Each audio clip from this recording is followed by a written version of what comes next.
Today is the 104th death anniversary of Swami Vivekananda. Here's a report on the life of the Millennium Man of Indian culture. Arise, awake, and stop not till the goal is achieved. These inspiring words given almost 100 years back by Swami Vivekananda are equally relevant today. He was born on 12th January 1863 in Kolkata and was named Narendra by his parents Vishwanath Dutt and Bhuvaneshwari Devi. In his childhood days, Vivekananda excelled in studies, sports, and music. He also studied Western philosophy with Indian philosophy. Later, in a quest for higher spiritual learning, he approached Ramakrishna Paramhans ashram, which provided him strong foundation on religious teachings. Vivekananda also opposed social evils of superstition and caste discrimination. In 1892, he meditated for 3 days at the now famous Vivekananda Rock Memorial about past, present, and future of India. In 1893, he participated in a world religion seminar at Chicago, where he not only deciphered the message of Indian religion, Hinduism in particular, but also inspired them to follow it. Vivekananda received spiritual blessings from his mentor and adopted the philosophy that each individual is divinity in itself. He laid the foundation of Ramakrishna Mission in 1897 in a bid to serve the poor and the needy. He always maintained that science and religion ought to be united for the development of humanity. Pankaj Tripathi's report, DD News. And now let's discuss the relevance of Swami Vivekananda's teachings in today's world. We're joined in our studios by Swami Gokulanand, Secretary of the Ramakrishna Mission. Welcome to Breakfast News, Swamiji. Thank you. Vivekananda achieved so much in his short life, and the lasting legacy that we have, of course, is the Ramakrishna Mission, which is active around the world today. Can you just tell us briefly how active the mission is, and in how many countries it has its presence, and what its activities are, very briefly? Well, we have centers almost all over the world, more than 160 centers, including centers in India. So far as our centers in the West concerned, we preach mainly Vedanta, the unity of existence, harmony of religions. But so far as our centers in India are concerned, the thrust is mainly on welfare activities. Charitable works. Charitable work. Yes. Swami Vivekananda, when he founded the Ramakrishna Mission, gave us twofold idea. Atmano mokshatham jagat hitaya cha. We have to work out our salvation, and we have to do good to others. Service. Yes, service. Essentially. Yes. So we run schools, colleges, orphanages, sanatoriums, educational institutions, and in times of calamity we also do lots of relief work. The Ramakrishna Mission, of course, has been doing wonderful work which is recognized. But what is the relevance of Swami Vivekananda's teachings today? Do the young people still read him and digest his philosophy, his philosophical underpinning behind the service that the Ramakrishna Mission renders? Well, this is a very, very relevant question, the relevance of the teachings of Swami Vivekananda. Now, before I come to the relevance, I would like to highlight the fundamental teachings of Swami Vivekananda. Before that, I would like to draw your attention to an important saying of the great Swami Vivekananda. Once he said, "What the world wants is character." We need man-making, character building education. We often talk of dearth of commodities, but real dearth is not of commodities, but of men and women of character, men and women of dedication, men and women of integrity. And that is why Swami Vivekananda dreamt of imparting man-making, character-building education.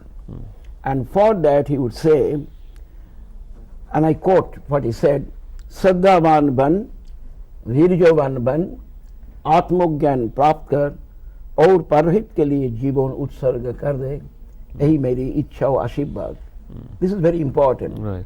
So we see all round crisis in character, Yes. crisis in values, crisis in leadership.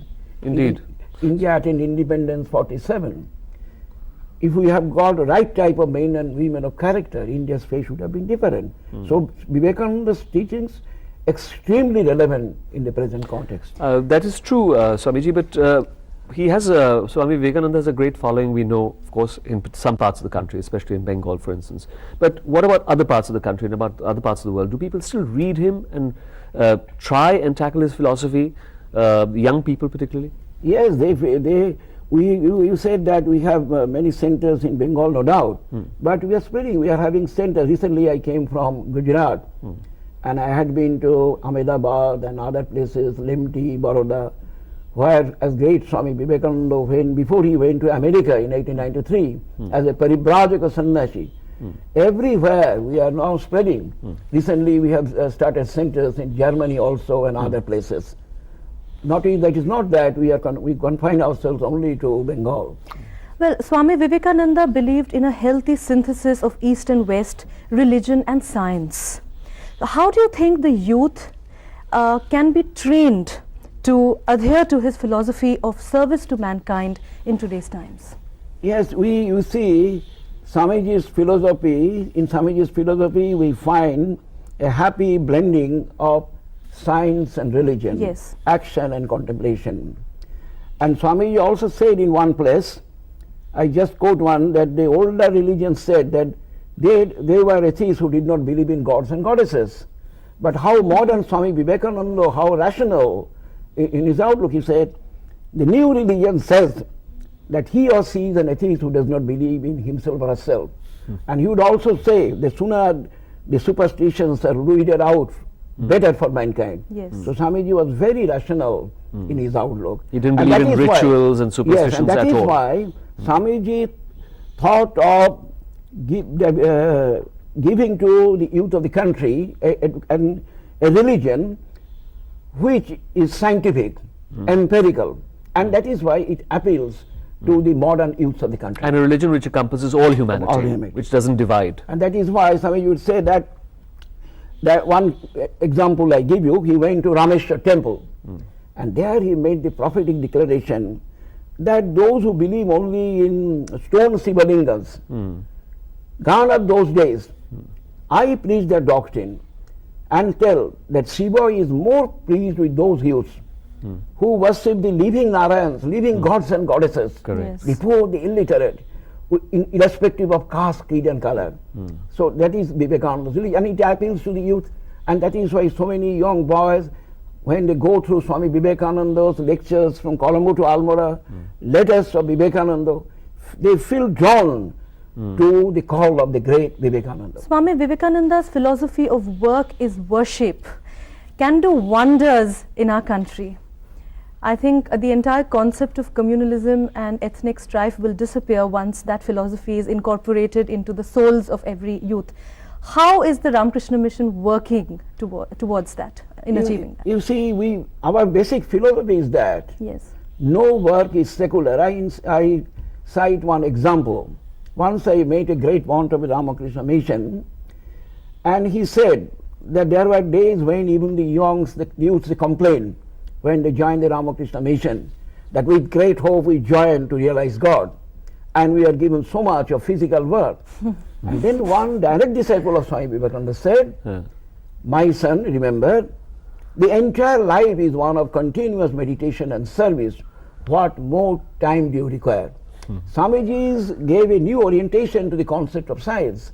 The old idea was that if we have to meditate, we have to close our eyes and go to a solitary cave. The new idea is open your eyes and see Brahman at the back of all. And that is worshipful service, and that we are doing throughout the world. Right.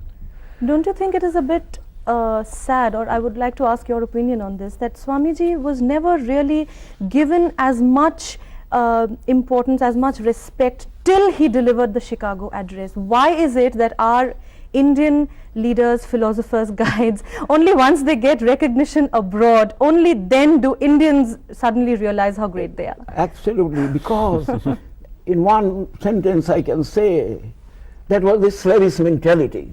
Yes. When Swamiji went to America in 1890, we were a slave country. So whatever the West adults, we adults. It is because of that. But do you think that attitude still persists? In India? Sometimes, and that will do great harm to the country. We need to have our own idols and we need to recognize them. Of course, that is why ourselves. somebody said that we have to learn a good deal from the West so far as science and technology is concerned. So Swamiji thought of a new civilization in which we will have all that is best in the West. So for science and technology we have to take, but not at the cost of a deep spirituality, rooted in a great cultural heritage, combining all that the West Occident has to give. We have to build up a new civilization, and that is the hope of the country. We have to accept. Right. One last question, Swamiji. Every school child knows about the great address that Swami Vivekananda gave to the World Congress of Religions in 1893 in Chicago. It was a mammoth address, a marathon address of great proportions. But very briefly, can you just, at the end of this interview, because we are running out of time, can you just sum up the essential message of that great message that he gave in Chicago in 1893? It was, you see, even today we find so much of fundamentalism, sectarianism, and this is doing great harm. The fundamental message that Swamiji delivered, he said that help, peace, and not dissension, assimilation and not destruction. The Swamiji's message at the World Parliament of Religions was held as the best speech that was delivered there on the opening address, because Swami Vivekananda did not speak of any particular religion. He spoke of universal religion, religion of man, the unity of existence, oneness of existence, and that was the fundamental And message. values that Right. could be accepted by Yes, all. and the sooner we listen to Swami Vivekananda's message and put into our practice in our daily life, all differences will vanish and we will have better days. Let us pray to Swami Vivekananda on this particular day. We Thank all you. remember We Swami all- Vivekananda Thank you. gratefully. Thank you, Swamiji. We are grateful to you also for coming to the studios. Thank you. Swami Gokulanand. Thank you Thank you, very much. Swamiji. On to some business news now. A successful entrepreneur is one who invests his money wisely to reap richer rewards. According to the latest economic census, work from home is one of the fastest growing business entities. And there begins the story of franchisee businesses.